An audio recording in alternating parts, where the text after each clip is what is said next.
Bueno, muy buen día a todos los que están presentes.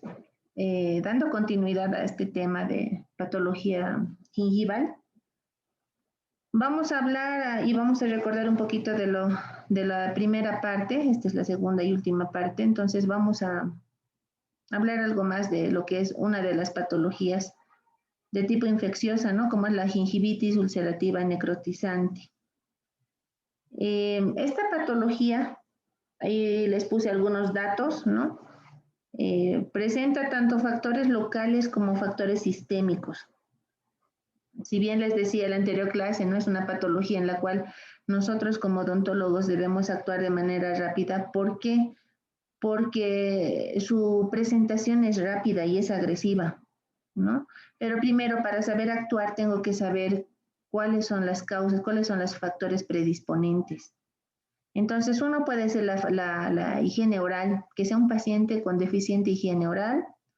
Puede haber también la presencia predominante de espiroquetas fusiformes, ¿no? Bacilos fusiformes, la Prevotella intermedia, ocasionalmente las celanomonas, las porfiromonas en la placa, ¿no? Como que, si el paciente tiene una gran cantidad de estos microorganismos, va a ser un factor predominante, preponderante, ¿para qué? Para que se instale GUN, ¿no? Los factores sistémicos también pueden haber que el paciente tenga un sistema inmunológico bajo, que sea un paciente bajo cuadros de estrés, ¿no? Que haya consumo de alcohol, consumo de tabaco, y el grupo etario, que son pacientes jóvenes. En conclusión, ¿qué podemos decir? Esta es una patología que se presenta con predominio en pacientes jóvenes, más predominante en mujeres, que tiene un curso evolutivo muy rápido, ¿no? De las manifestaciones clínicas enseguida les hablo. ¿Cuál es el factor etiológico específico? Bueno, aquí están las condicionantes, pero el factor microbiológico, como les dije, es infeccioso, entonces hay un factor microbiológico. Son espiroquetas fusiformes o fusoespiroquetas y también bacilos fusiformes, ¿ya? Y estas otras que también están ahí, se encuentran en gran magnitud, pero se les atribuye básicamente a estas fusoespiroquetas o espiroquetas fusiformes y bacilos fusiformes también, que enseguida les voy a mostrar. La manifestación clínica se ve así, ¿no? El paciente acude a tu consulta por un malestar generalizado. No puede haber antecedentes de fiebre, ¿no? Les dije, un paciente, lo frecuente es que se presenten pacientes jóvenes. Y si ustedes ven en un paciente joven, es raro, ¿no? Los pacientes jóvenes generalmente tienen una buena higiene oral. No podríamos decir va a tener enfermedad periodontal porque es raro, ¿no? Y ver sus encías de esta manera no es común. Miren esa gingivitis generalizada. ¿Qué tengo que ver yo en el paciente para decir, estoy sospechando de GUN? Esto, ¿no?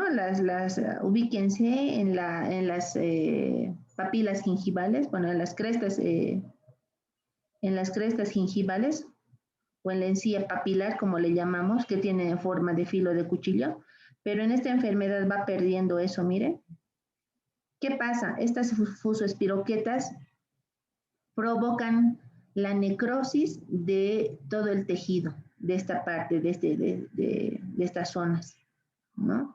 Se incuban tanto que provocan una degradación, una necrosis a ese nivel, y se empiezan a formar unas pseudomembranas, ya a manera de esfacelos, que se van necrosando y se va desprendiendo. Entonces hay un cuadro inflamatorio ahí que se localiza en estas regiones, de inicio en la región anterior que va progresando a la región posterior.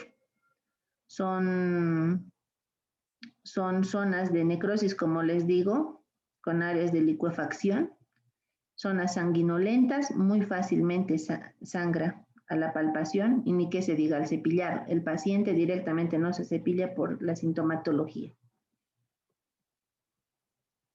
Seguimos hablando de la manifestación clínica, ¿no? Miren, tiene como otra vez vemos en la imagen, la encía papilar que está decapitándose, hay decapitación, como dicen los libros, ¿no? De la encía papilar y esas pseudomembranas. Les decía, ¿cómo acude el paciente a tu clínica? Con un malestar generalizado. Puede haber antecedentes de fiebre, va a haber dolor, ulodinia, como sabemos, dolor de encías, ¿no? Generalizado. Esto pueden subrayar, la litosis es muy marcada, ¿no? También ver en un paciente joven con una litosis marcada y que no haya, por decir, restos radiculares, gangrenas, te llama la atención, ¿no? Esa litosis es característica de esta enfermedad, una litosis. El mismo paciente les dice, siento mal olor, mal sabor en mi boca. Aquí podemos añadir que hay una sensación de sabor metálico, así refiere una sensación, un dolor radiante que es generalizado, una sensación que corroe, ¿no? Y estresa más todavía al paciente, ese sabor metalizado. Lo que les decía, ¿no? También que podemos ver a nivel de encías, revisen las pseudomembranas y se ven unas membranitas ahí que se van desprendiendo, blanquecinas, muy sintomáticas, ¿no? Que corresponden a áreas de necrosis y ulceración, que les decía que fácilmente pueden sangrar. Miren acá cómo se va avanzando la enfermedad en un estadio avanzado. Entonces, si ustedes ven el panorama, en lo personal yo les digo, las veces que he atendido paciente con GUN, tenían un panorama similar. Eran pacientes jóvenes, la mayoría mujeres, no tenían altos índices de caries. Eso me da a entender que ese paciente tenía buena higiene oral en su diario vivir, pero que cuando te acude con esta patología no coincide, ¿no? Que tenga una enfermedad periodontal. Tal vez yo podría confundir con una enfermedad periodontal, pero no coincide con el estado de los dientes. Miren en etapas más avanzadas, ¿no? Cómo se va decapitando toda la encía papilar. Y aquí está un extendido citológico de los actores de esta patología, como les decía. Miren, estas como hilachitos que se ven son las fusoespiroquetas, ¿no? Las delgaditas. Tienen esa forma, ¿no? Como rizos. Se ve ahí una tinción muy bonita. Esto es un extendido citológico justo de la zona de la encía papilar, ¿no? Que se lo he extendido por acá. Estas zonas más grandes, oscuras, son las células muertas con sus núcleos. Miren, por acá otra célula, acá hay otra célula, las células que se descaman. Todas estas, de manera, estas estructuras, estos microorganismos ondulados son las fusoespiroquetas. Acá estamos viendo unas estructuras, unos microorganismos más gruesitos, ¿no? Esos son los bacilos fusiformes, ¿no? Y por aquí bastante polimorfo nuclear, glóbulos blancos estamos viendo.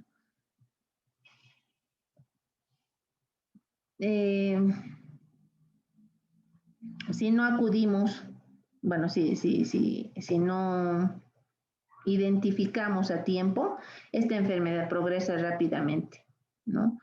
Lean Glickman, ahí está el protocolo de atención a un paciente con GUN, es tal cual. Las veces que me ha tocado atender este tipo de pacientes, he seguido su protocolo y me ha ido muy bien, ¿no? Se hacen por sesiones, se va limpiando. Está de más decir que en estos pacientes hay que hacer un aislado en cuanto a su familia, ¿no? A su entorno familiar con utensilios, métodos, elementos que meta la boca. Su protocolo se basa en peróxido de hidrógeno, gluconato de clorhexidina, ¿no? Y el protocolo específico lo van a llevar en la materia, pero se hacen enjuagues, ¿no? Y ustedes también a nivel clínico, en la consulta, tienen que limpiar estas pseudomembranas poco a poco en cada sesión, van a ir limpiando, van a ir eliminando, ¿no? Y vamos a procurar recuperar la encía. Pero mientras más avance tenga jóvenes esta enfermedad, menos probabilidad de que recuperen, ¿no? A ese filo de cuchillo. Y es lamentable que un paciente joven cicatrice con sus encías, o sea, con la pérdida de sus encías papilares, ¿no? No es estético, no se ve bien. Por eso es que si nosotros identificamos, rápidamente debemos actuar. ¿Qué pasa si no actuamos o desconocemos esta patología? Esto va a progresar a una periodontitis. Va a ir atacando, va a ir afectando no solo a la encía papilar, a la encía marginal, a la cresta alveolar con pérdidas de hueso. Miren en estas zonas, es más avanzada. Este es un cuadro ya de PUN, periodontitis ulcerativa necrosante. Y lo que les decía, ¿no? Necrosis de licuefacción, se ve aquí pus, ya hay, ¿no? Áreas sanguinolentas, exposición, recesión gingival, reabsorción ósea a nivel de crestas óseas. Miren, entonces aquí llegar a una normalidad ya no se puede porque ya hay pérdida misma. Miren acá, ¿no? Cómo se ven las zonas de la región molar también afecta. Van a enriquecer, jóvenes, esta parte del tema mucho con el atlas que se los he subido, la anterior clase. Es un atlas donde están estas patologías gingivales. Entonces, les va a ayudar bastante. Léanlo. Está en inglés, pero no está tan complicada la lectura. Como es atlas, son textos cortos. Y va acabando así. Entonces, lo que tenemos que identificar es rápidamente nosotros, en base a esa clínica, con todas las manifestaciones, halitosis, la sensación, toda la clínica que les he mencionado, debemos saber identificar pacientes relativamente jóvenes, ¿no? Vamos a ver otra patología que creo lo hemos visto la anterior vez algo, la gingivoestomatitis herpética aguda, ¿no? GEA, que quizá puedan confundir con la anterior, quizá, pero cuando uno tiene y bien claro los conceptos, no hay dónde perderse, ¿no? Son completamente diferentes, pero quizá por la sintomatología. En GUN hay malestar general, el paciente ya no quiere ir a trabajar o estudiar, puede haber cuadros febriles antecedentes, les dije, ¿no es cierto? Y aquí en la gingivoestomatitis herpética también. ¿Qué nos dice? ¿Qué sabemos de esta patología? Que es más frecuente en niños, ¿no? El factor etiológico es el virus, el VHS, el virus del herpes simple tipo 1, es contagiosa como cualquier cuadro infeccioso, y más si es de tipo viral, ¿no? Entonces es muy doloroso al tacto, a la ingestión de alimentos.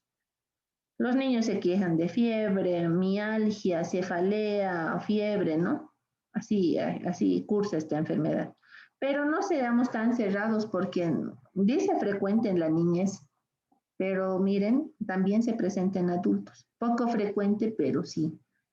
Las veces que atendí, por ejemplo, a paciente adulto, los pacientes se quejan, como les dije, no, tienen un malestar tan generalizado, tan malo que no pueden desempeñar bien su actividad laboral diaria, no pueden alimentarse, tienen dificultad.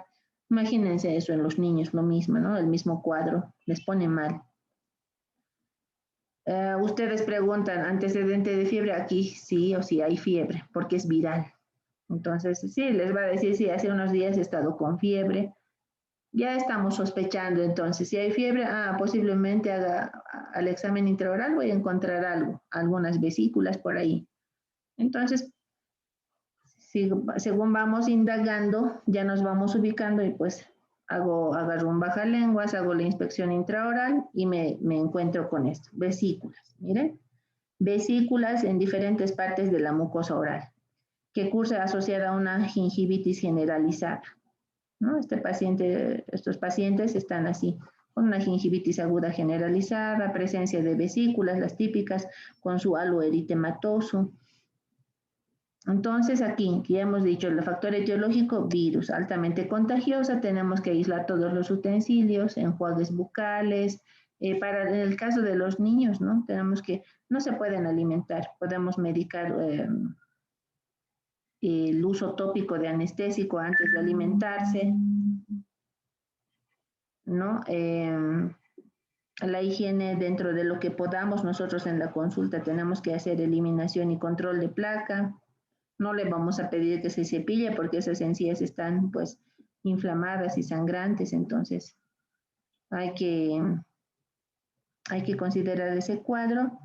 Y como es viral, esto va a ceder a las 2 semanas, más o menos, ¿no? En todo su curso evolutivo del virus, que sabemos son 2 semanas, va a ceder, va a ir desapareciendo. Pero localmente nosotros podemos ayudar con la sintomatología. ¿Qué más podemos ver por aquí? Otro grupo de patologías que son las lesiones descamativas. Ya estábamos anteriormente con las infecciosas, ¿no? Estas son descamativas, ¿por qué? Porque conocemos que nuestra mucosa bucal tiene un epitelio que esa se va descamando, se va erosionando. ¿Y qué patologías vamos a ver dentro de esas? Por ejemplo, vamos a ver a la gingivitis descamativa crónica. Bueno, se llama así, está así englobado, ¿no? Esta patología gingivitis descamativa crónica.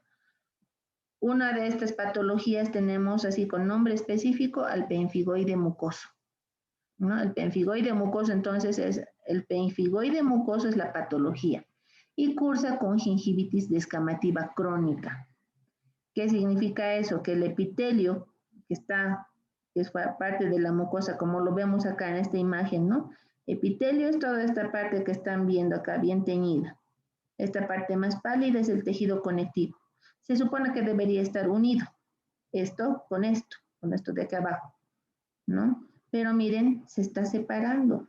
En la microscopía mismo se ve que el epitelio ya está separado del tejido conectivo.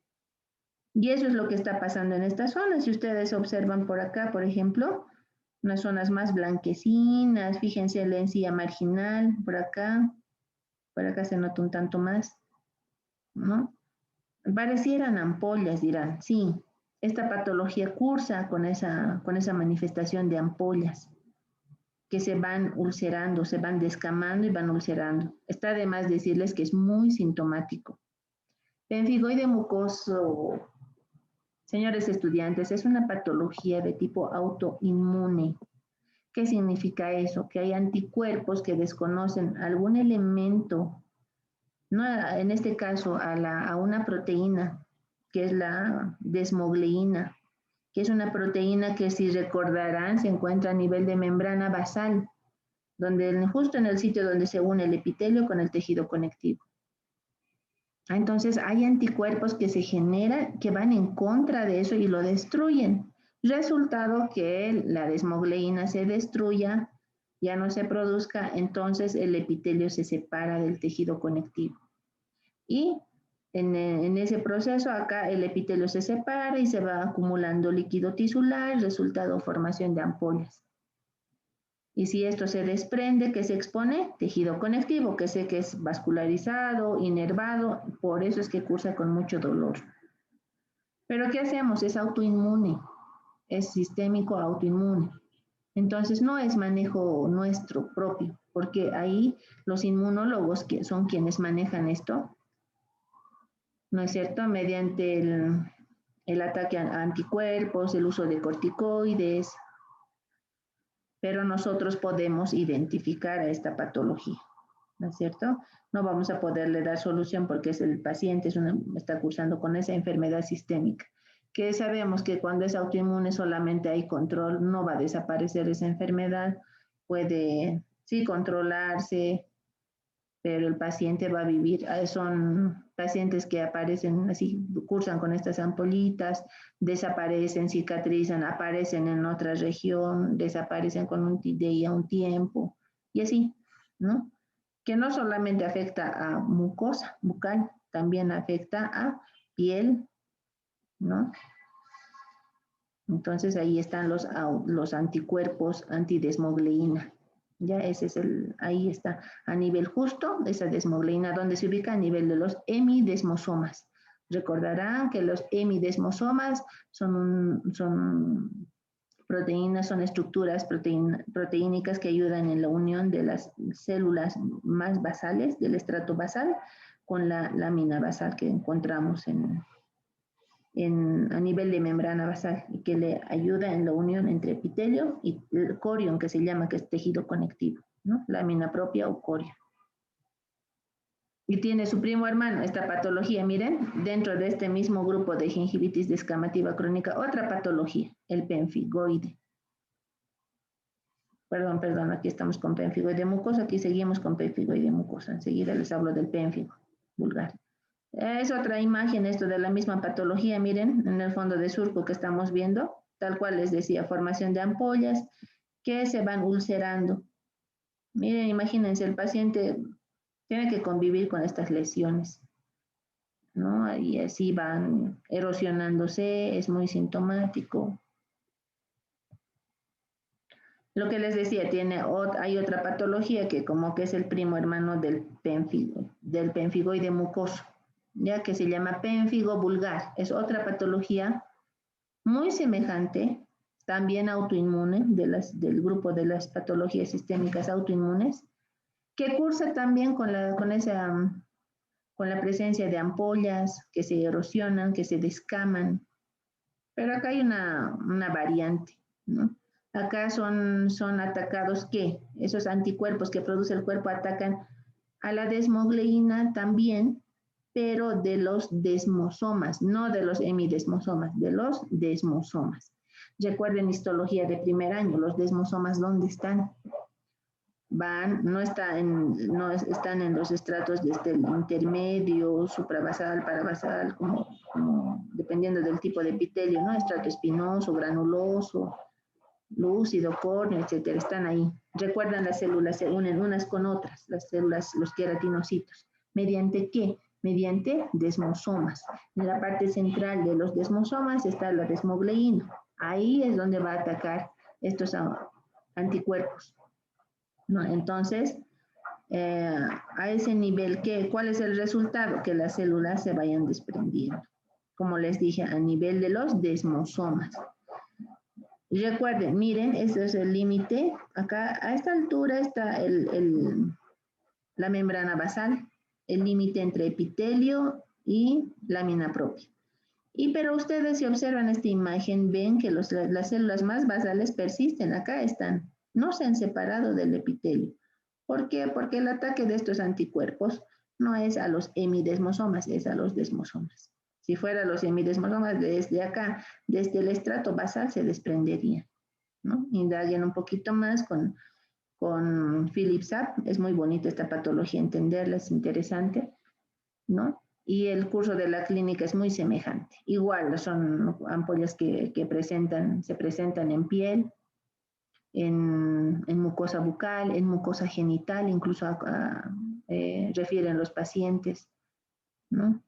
Y fíjense, en este tejido conectivo hay una inflamación crónica. Todos esos puntitos oscuros que ven son linfocitos. Entonces, estos pacientes cursan con ese tipo de inflamación crónica.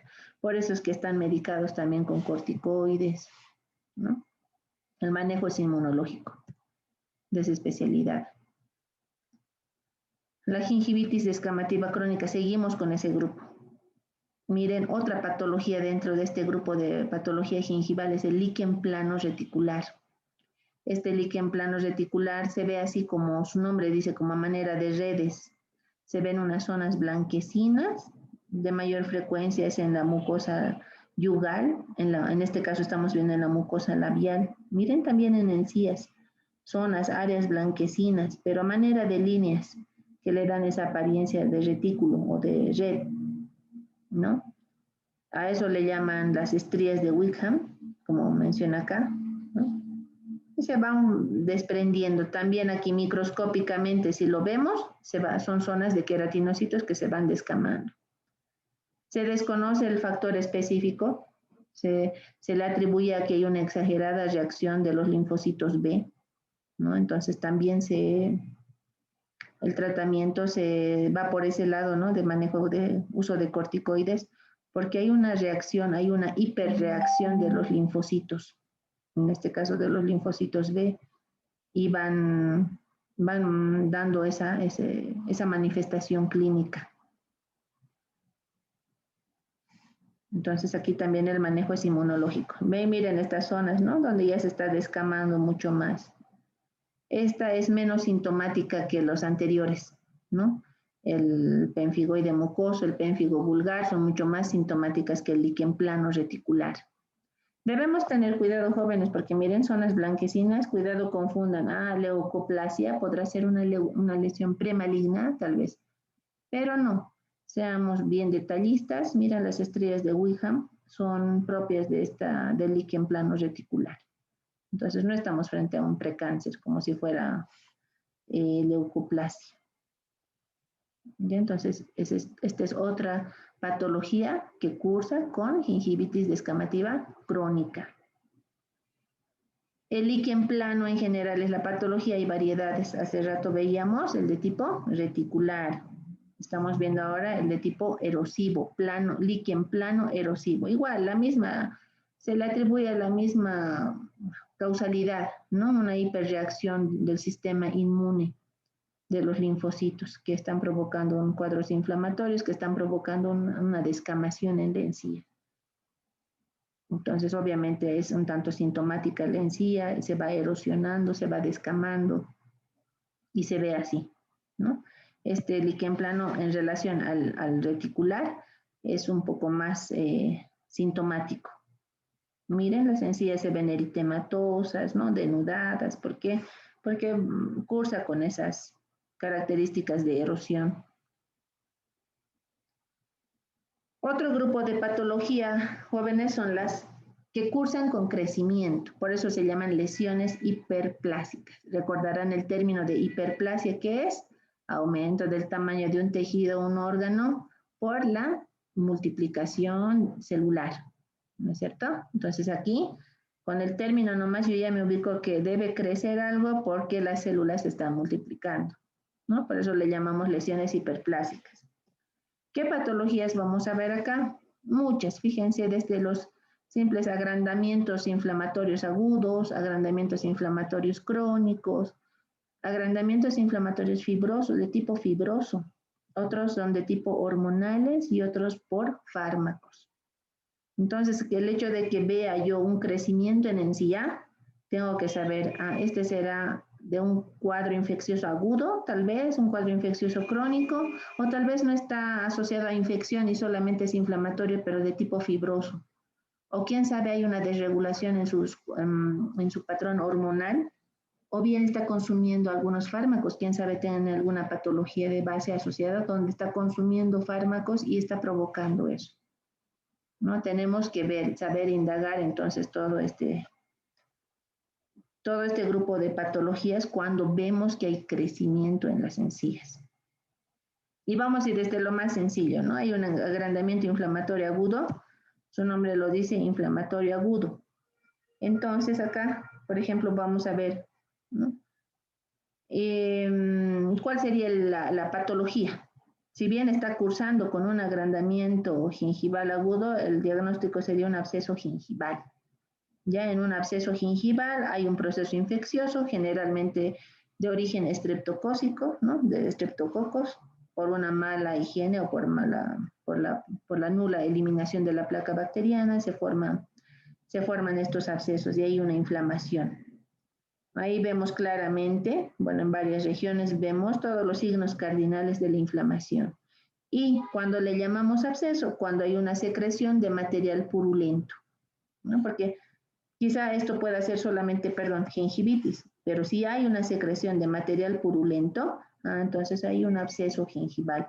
Y ustedes ya se van a hacer más expertos por la materia de periodoncia, van a aprender a medir el surco gingival, determinar cuándo es bolsa, cuándo hay una bolsa gingival, cuándo no hay bolsa, ¿no? Cuando hay presencia de bolsas ya hay secreción, generalmente ya hay secreción purulenta. Ahí podemos ver los abscesos gingivales. Entonces, en el absceso gingival existe agrandamiento gingival de tipo agudo, ¿ya? Miren otro absceso gingival por ahí que podríamos confundir tal vez con un absceso periapical. Ustedes tienen que tener la experticia y la capacidad para saber reconocer uno del otro.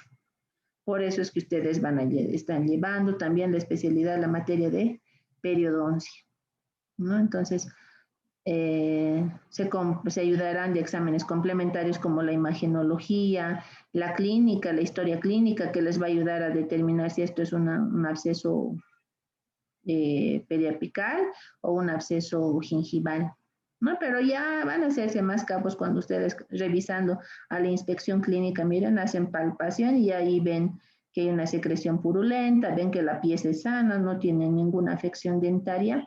Entonces es fácil determinar, esto no es de origen pulpar, esto es de origen gingival, ¿no? Esta secreción purulenta. Entonces ahí vemos el absceso gingival. Pero también puede haber abscesos periodontales. Esos son un poco más complicados de diferencia, ¿no? Absceso periodontal de absceso gingival. Ah, esta ya. No complicados, pero cuando ustedes ya dominen, manejen bien la parte de diagnóstico imagenológico, se van a complementar. Cuando hablamos de periodonto, de enfermedad periodontal, ya ustedes van a ver este cuadro y van a tomar una radiografía, y la radiografía la van a, por imagenología, la materia de radiología, van a aprender pues a leer radiografías, ¿no? Ya absorción ósea de tipo vertical, por ejemplo, acá se ve, ¿no? Con exposición radicular, a nivel de furca, pérdida ósea, pérdida de la cresta alveolar o interradicular, perdón. Por acá vemos una reabsorción ósea de tipo horizontal. La cuestión es que hay pérdida tisular, como ustedes están viendo. Por eso es que ya hay afectado, ya se determina periodontal. Y más si hay una secreción purulenta, ya determinamos, no, esto que hay un absceso de tipo periodontal. ¿Por qué? Porque lo que vemos, la evaluación de todo lo que es afección pulpar está bien. Si bien ha habido caries, esa pulpa está intacta, no ha sufrido, no es la causa, ¿no? Para que podamos confundir con un absceso periapical, por ejemplo. Entonces, sea gingival, sea periodontal, miren, está provocando un agrandamiento, hay tumoración. Y son de tipo agudos, ¿no? ¿Por qué? Porque recuerden, basta que vean pus, también la formación de pus es un tipo de necrosis, donde hay es un tipo de inflamación aguda, ¿no es cierto? Una inflamación purulenta. El otro grupo que es ya de tipo crónico, agrandamientos inflamatorios crónicos, ¿qué vamos a ver? ¿No? Varias causas pueden haber para que la encía se agrande, jóvenes, ¿no? Y vemos aquí la encía no está normal, hay un agrandamiento. Desde el biofilm, ¿no? Puede ser que no tenga mala higiene y está provocando ese agrandamiento gingival que como el paciente no tiene el hábito de una buena higiene, entonces se va a hacer crónico. Otro aspecto hay que valorar el factor hereditario, ¿no? El factor hormonal, el factor farmacológico, el factor neoplásico. Como decíamos hace rato, ¿no ven? Hemos clasificado. En cada uno de estos grupos hay que hacer sus diagnósticos diferenciales. ¿Será estreptocócico de origen de microorganismos? ¿Será hereditario? ¿Será farmacológico, hormonal, neoplásico, etcétera? Entonces, vamos a ir viendo así, cuadros más severos todavía, ¿no? Con presencia de cálculos dentales y tal cual van a atender ustedes pacientes. A nosotros parece increíble cómo el paciente convive con estructuras así, ¿no? Pero se acostumbra, van a ir viendo en sus pacientes ya con la práctica profesional, que cuando nosotros hacemos un detartraje, por ejemplo, sacamos todo esto, le dice, me ha roto el hueso, me ha roto el diente, y lo siente vacío. Entonces, ustedes muy bien tienen que explicar que estos cálculos son el factor causal de que sus encías estén cursando con ese agrandamiento, ¿no? Y obviamente, pues estas son encías que fácilmente sangran, están constantemente inflamadas, cursan con una inflamación crónica y obviamente están lejos de tener una salud gingival. ¿Ya? Entonces, agrandamientos de tipo, en este caso, inflamatorios crónicos.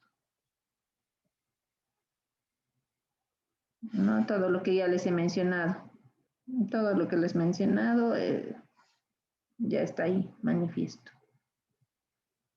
Pero fíjense, siempre ustedes tienen que saber diferenciar cuándo es de tipo inflamatorio infeccioso y cuándo es de tipo inflamatorio fibroso. ¿Ya?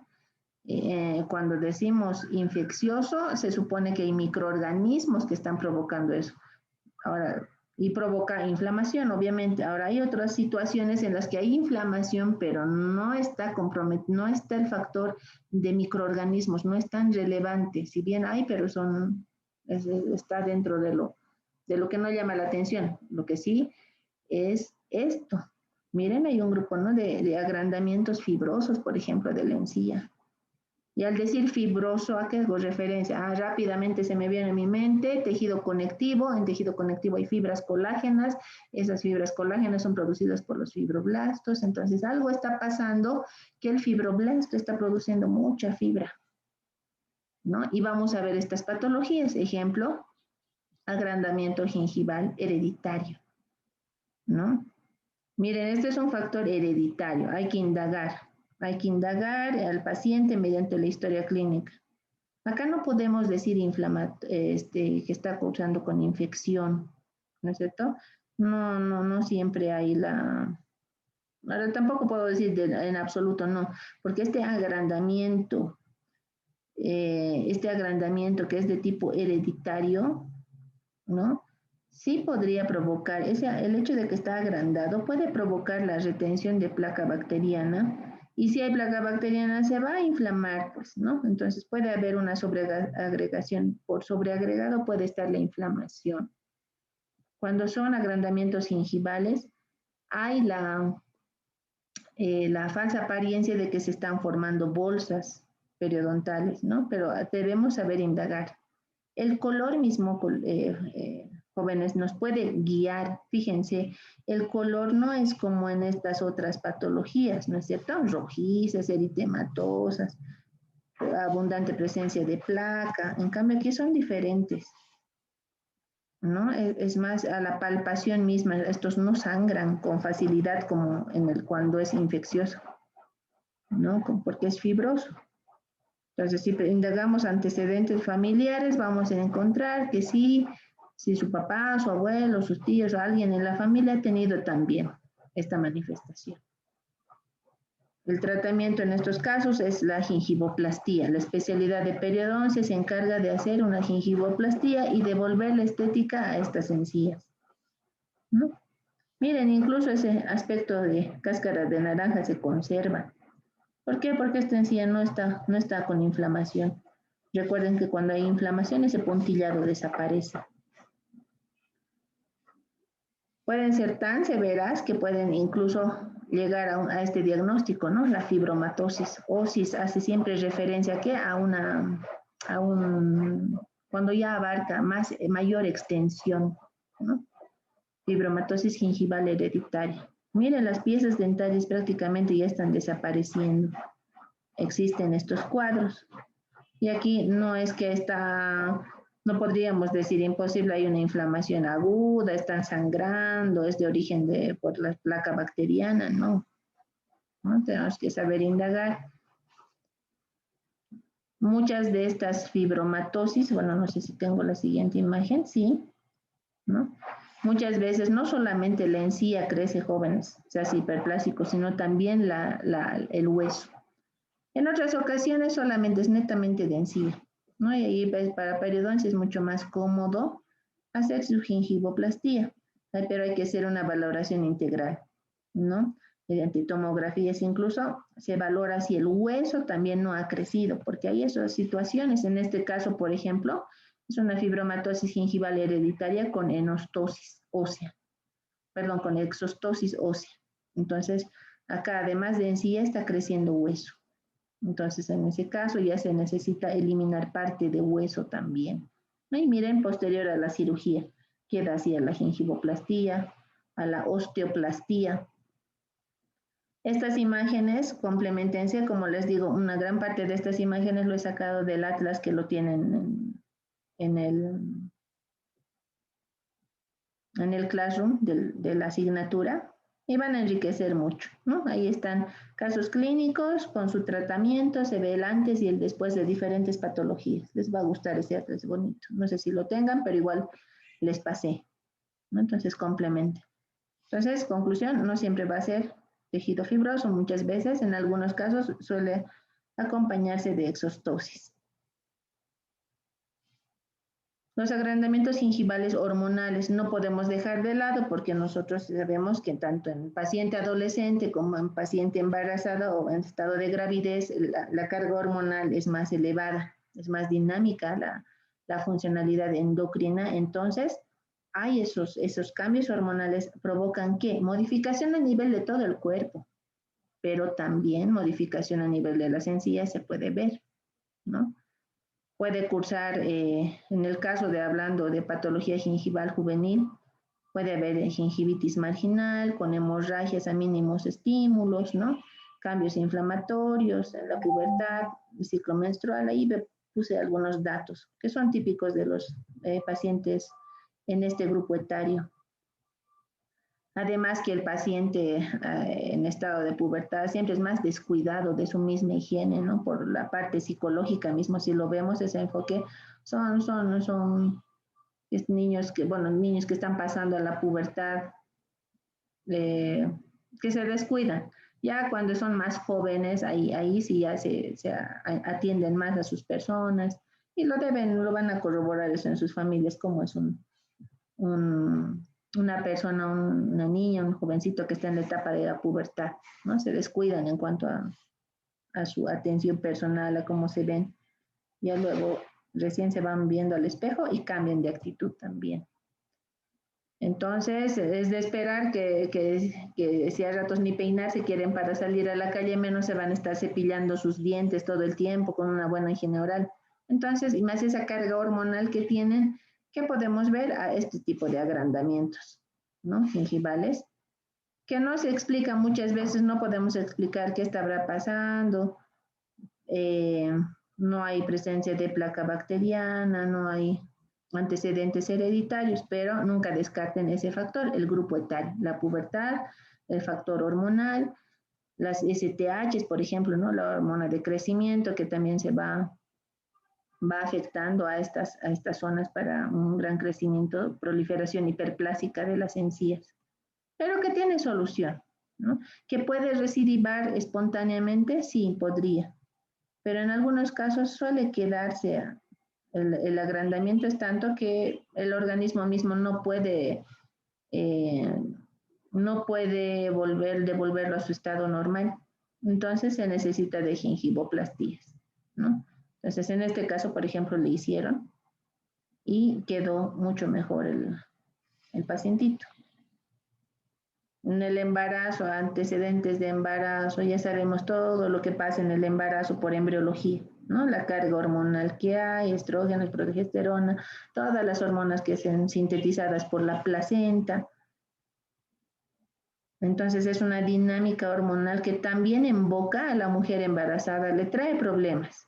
Ejemplo, estos agrandamientos gingivales del embarazo. Felizmente hoy en día las pacientes embarazadas ya son más atentas a su salud oral, ¿no? Y cuando están embarazadas suelen ir a su revisión oral y les dicen, no, yo estoy embarazada, no quiero usar anestésico, porque la paciente embarazada ya tiene ese concepto de que no debe recibir anestesia. Ese concepto muchas veces radical tiene el paciente, pero otras veces nosotros como profesionales de salud necesitamos en algunos casos hacer intervención con anestésico en pacientes embarazadas, ¿no? Y aquí si vemos un paciente embarazada, una paciente embarazada y con este panorama, presencia de placa, ya pues vamos a actuar, ¿no? Con nuestra profilaxis, con nuestros controles para tratar de disminuir este agrandamiento que hay, que aquí en este caso al estar la mujer embarazada está acentuando mucho más el crecimiento, la hiperplasia gingival, ¿no? Se puede ir haciendo controles para no dejar evolucionar esto más, ¿no? Cada ciertas semanas hacemos control de placa, les van citando a sus pacientes, ya. Y una vez que pase el embarazo, esto va a regresionar. Y si no regresiona, ahí recién hacemos la gingivoplastía. Está por otro lado, los agrandamientos gingivales por fármacos. Eso no debemos negar también. Siempre hay que revisar, ¿no? Cuando la historia clínica estamos haciendo, si tiene alguna enfermedad sistémica, si está consumiendo por alguna razón algún medicamento. Ejemplo, la fenitoína, ¿no? En este caso, la fenitoína, recuerden que se utiliza en pacientes epilépticos, ¿no? Y en pacientes epilépticos, miren, en este caso, este es un casito del Atlas, que lo vi muy bonito. Es una mujer que está embarazada, que tiene epilepsia y consume fenitoína. Entonces, la manifestación del agrandamiento gingival se manifiesta de esta forma, un tanto generalizada, pero con mayor acentuación a nivel de los premolares. Incluso, miren, la cara oclusal del segundo premolar está cubriendo. Entonces, es bastante pronunciada esta hiperplasia, que amerita nomás, miren acá, desborde el plano oclusal.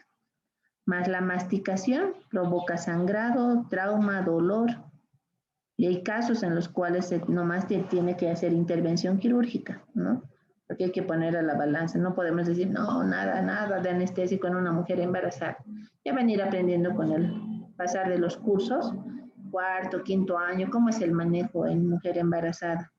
Algunas veces se pone a la balanza qué es lo prioritario, ¿no? Que mi paciente esté consumiendo analgésicos por su dolor o de una vez hacer la intervención quirúrgica y limitar la lesión de una vez de manera radical. Lo bueno es que ahí en ese paciente no se observa tanta pérdida ósea, ¿no es cierto? Las crestas óseas se conservan, entonces el problema es más gingival.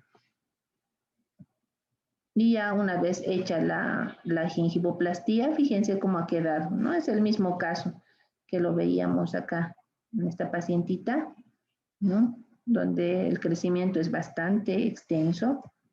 Y aquí ya lo ven, ya está controlada, ya se le ha hecho la gingivoplastía, pero con muy buen resultado.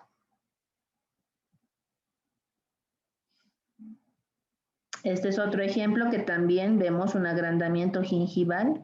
Acá no me van a decir inflamación aguda, ¿no? Inflamatorio.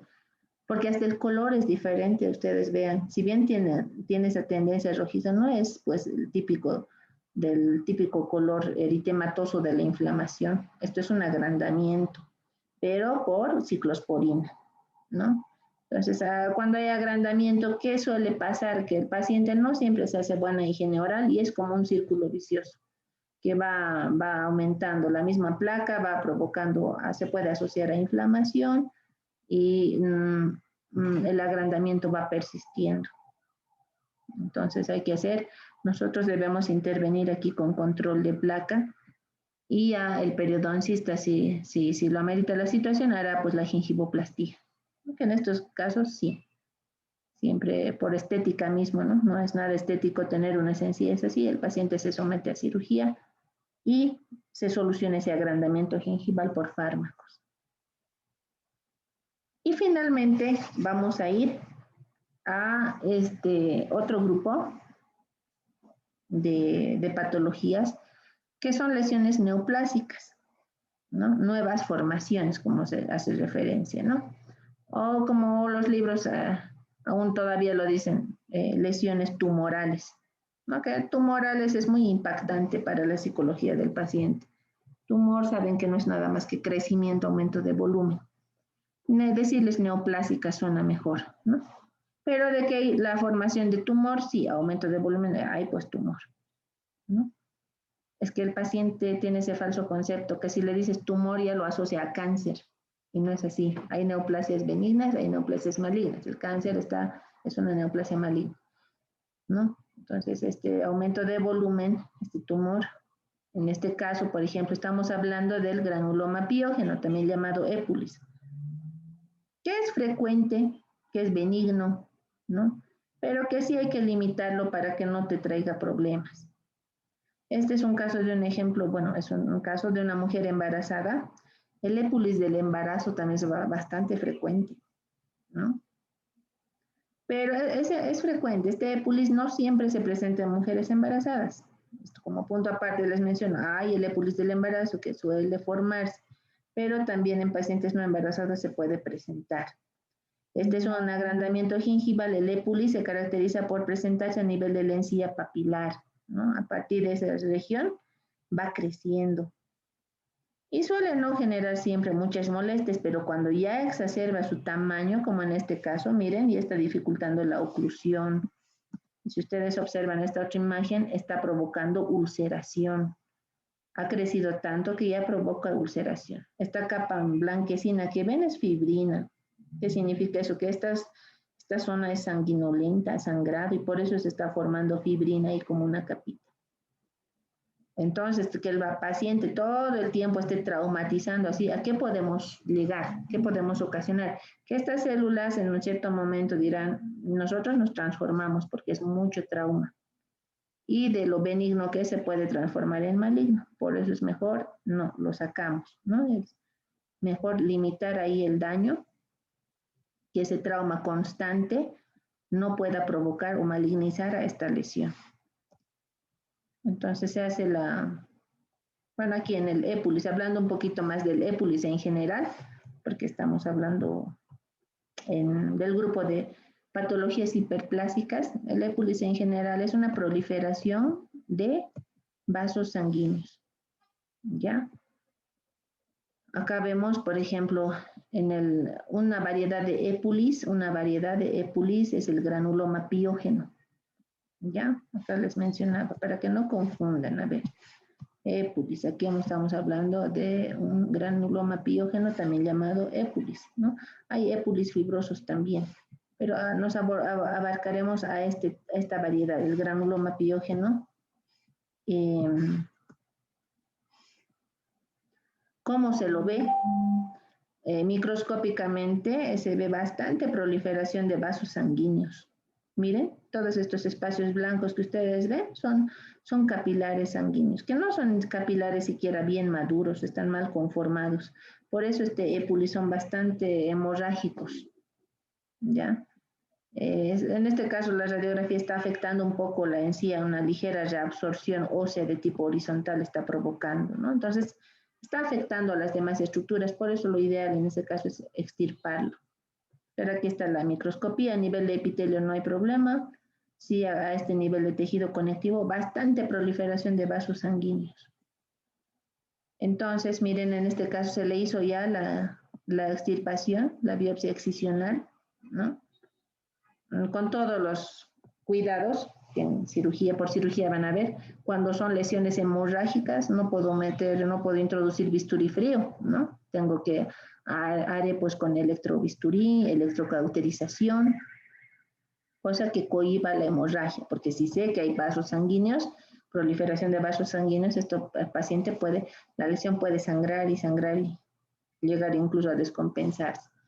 Entonces, miren, el resultado muy bueno, ¿no? Cuando ya se ha eliminado la lesión tumoral, ese épulis, se ve así la encía. Miren, otro casito de épulis, así de pequeñitos. El otro era uno grande, ¿no? Pero este otro épulis, miren, suele aparecer, eso de común denominador tiene, ¿no? Aparece a nivel de encía papilar, encía marginal. Y el paciente muchas veces convive con esas lesiones mientras no moleste. Ahí está. Otro ejemplo. Lo mismo, ¿no? Miren, a nivel microscópico, bastante proliferación de vasos sanguíneos, observa. Pero, bueno, ya hemos hablado del granuloma piógeno, su tratamiento, una gingivoplastía, etcétera, ¿no? Y va a recuperar a su forma normal. No suele ser recidivante esta lesión, ¿ya? Una vez que hagan la gingivoplastía, siempre y cuando se elimine toda la lesión, no suele recidivar. Lo que sí hay otra patología que es una patología neoplásica que también es benigna, pero eso de benigna entre paréntesis porque se llama, bueno, granuloma periférico de células gigantes, ¿no? Y miren, a nivel de encía puede aparecer estas tumoraciones. Es una lesión reactiva a partir del periósteo o de la membrana periodontal, como dicen, ¿no? Tras irritación o trauma crónico local.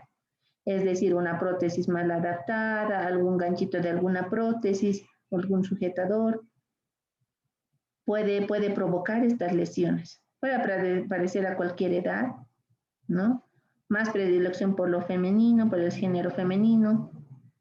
Y tiene ese color, ¿no? Clínicamente se lo ve de un color rojo a púrpura, localizado en el tejido gingival. Podríamos decir épulis. Quizás se pueda confundir en una etapa inicial, pero la histopatología nos muestra otra cosa, ¿no? De que hay aumento de volumen, hay, Pero ¿qué se ve por dentro? La patología nos va a determinar. Miren, la presencia de estas células, enormes células, con múltiples núcleos. ¿Cuántos núcleos por célula? Fíjense. ¿No? Aquí hay un granuloma, ¿sí? ¿Ves? Periférico, ¿por qué? Porque estaba netamente en encía. Si fuera en hueso, si afectara en hueso, sería central, ¿no es cierto? Porque hay también la variedad central. Pero como estamos en encía, llevando encía, bueno, estamos hablando del granuloma periférico de células gigantes. Con esta patología hay que tener mucho cuidado porque el hecho de que digamos que ya lleva células gigantes por patología me da tendencia a que debo saber que puede haber recidiva, que estas células son muy agresivas, ¿no? Entonces puede haber recidiva, puede haber reabsorción ósea, se puede hacer de lo que es periférico, se puede hacer central, puede invadir hueso, ¿no? Entonces el cirujano cuando es una patología de células gigantes, bueno, hay muchas patologías de células gigantes, en este caso es un granuloma, debe hacer sus controles, ¿no? Para ver que no recidive.